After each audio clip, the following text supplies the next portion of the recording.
Assalamualaikum warahmatullahi wabarakatuh. Kami dari kelompok 11 akan mempresentasikan tugas makalah kami dengan judul Materi Pokok Pendidikan yang terdapat di dalam Quran Surah Luqman ayat 12-19.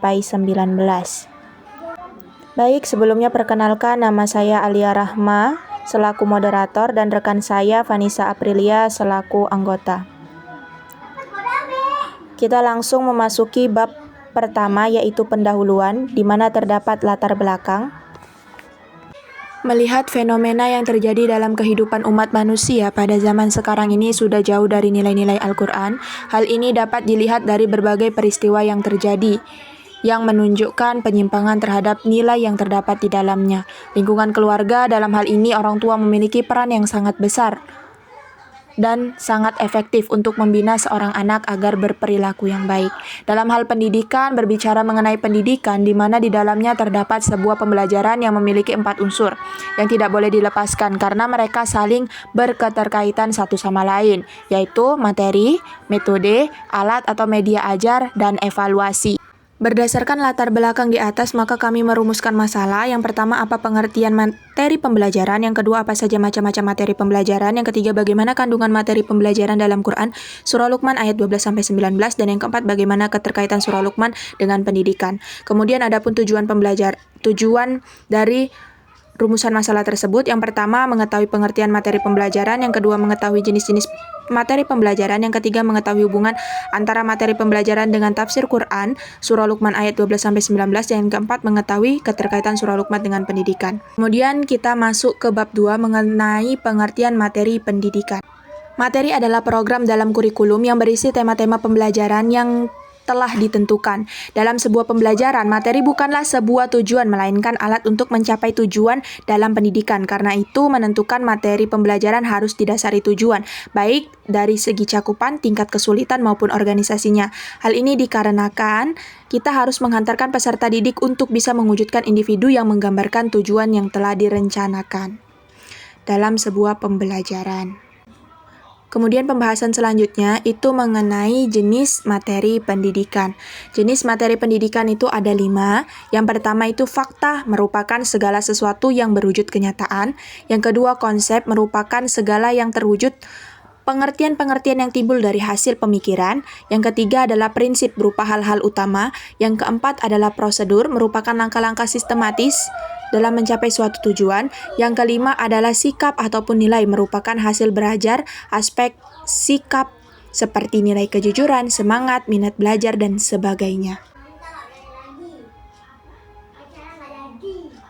Baik, materi selanjutnya akan disampaikan oleh rekan saya.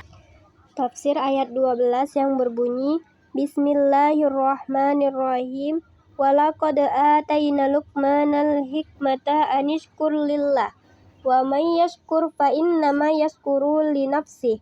Wa man kafara fa innallaha 'aniyyun hamid. Pada ayat 12 surah Luqman ini menjelaskan terkait hikmah. Kelompok ayat-ayat ini menguraikan tentang salah seorang yang bernama Luqman yang dianugerahi oleh Allah hikmah, yaitu berupa rasa syukur untuk kemaslahatan dirinya sendiri. Dan barang siapa yang tidak bersyukur, maka yang merugi ialah dirinya sendiri dan tidak sedikit pun merugikan Allah. Adapun kesimpulan dari ayat 12 ini yaitu bahwa hikmah adalah syukur, karena dengan bersyukur kita dapat mengenal Allah dan anugerahnya. Lanjut ke ayat 13 yang berbunyi, Bismillahirrahmanirrahim. Wa idh qala Luqmanu li banihi wa huwa ya'idhuhu ya bunayya la tusyrik billah inna syirka la dzulmun 'adzim. Ayat ke-13 surah Luqman menjelaskan terkait larangan mempersekutukan Allah yang diambil dari nasihat Luqman terhadap anaknya. Kata ya'idhuhu terambil dari kata wad, yaitu nasihat menyangkut berbagai kebijakan dengan cara yang menyentuh hati. Ada yang mengandung peringatan dan ancaman. Kata tersebut mengisyaratkan bahwasannya anak Luqman ialah seorang musyrik. hingga ayahnya menasihatinya sampai akhirnya sang anak mengakui tauhid. Lanjut ke ayat 14 surah Luqman yang berbunyi, Bismillahirrahmanirrahim. Wa wassaynal insana biwalidayhi hamalathu ummuhu wahnan ala wahnin wa fisaluhu fi amani anishkurli waliwalidayk ilayyal masir. Ayat 14 terkait tentang sebuah wasiat, yaitu tentang berbakti kepada kedua orang tua, yaitu ibu dan bapak. Ayat ke-15 yang berbunyi, Bismillahirrahmanirrahim. Wa in jahadaka ala an tusyrika bi ma laisa laka bihi ilmu fala tuti'huma wa sahibuhuma fid dunya ma'rufan wattabi' sabila man anaba ilayya summa ilayya marji'ukum fa unabbi'ukum bima kuntum ta'malun.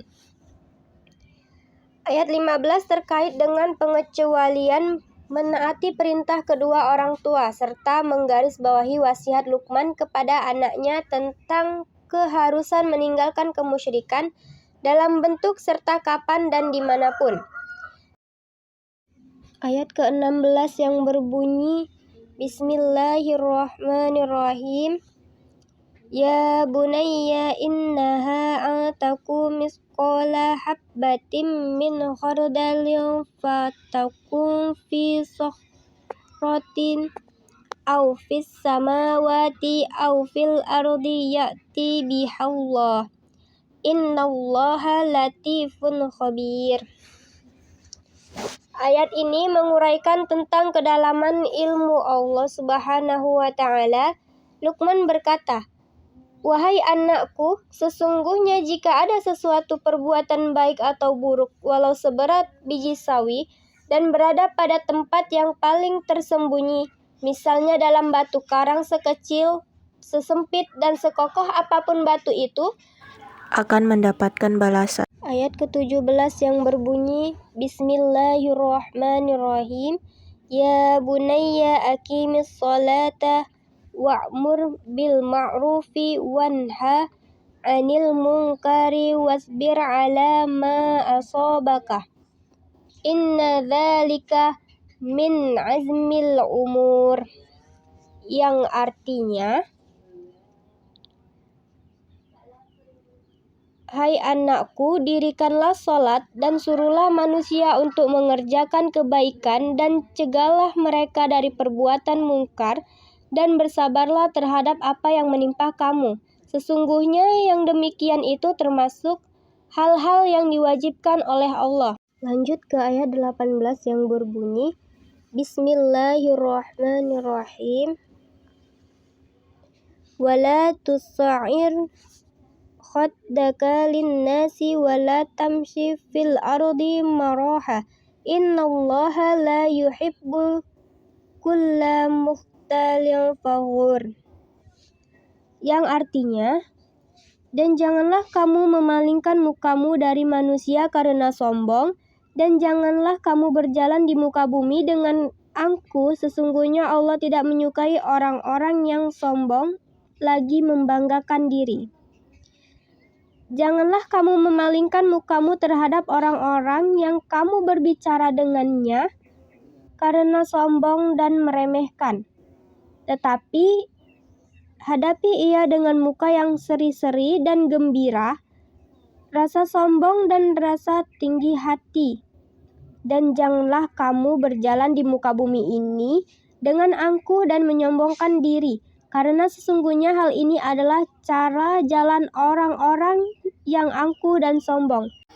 Kemudian keterkaitan surah Luqman dengan pendidikan. Nah, dalam surah itu terdapat 5 pembelajaran. Yang pertama, larangan berbuat syirik. Yang kedua, perintah berbakti kepada kedua orang tua. Yang ketiga, keimanan. Keempat, sholat. Dan yang kelima, etika.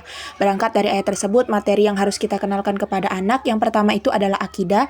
Yang kedua, syariah. Dan yang ketiga adalah akhlak. Kesimpulan dari makalah kami, nah dari ayat tersebut, maka yang disampaikan oleh Luqman Al-Hakim kepada anaknya dapat dikategorikan sebagai berikut. Yang pertama, akidah yang menyangkut masalah keimanan, yang mana materi ini terdapat dalam Quran Surah Luqman ayat 12, 13, 14. Yang kedua, syariat yang terdapat dalam Quran Surah Luqman ayat 14, 15, 17. Dan yang ketiga, akhlak yang terdapat dalam Quran Surah Luqman ayat 14, 15, dan 18.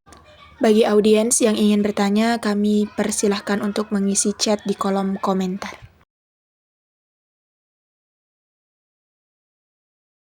Sekian presentasi dari kelompok kami, kurang dan lebihnya kami mohon maaf. Wassalamualaikum warahmatullahi wabarakatuh.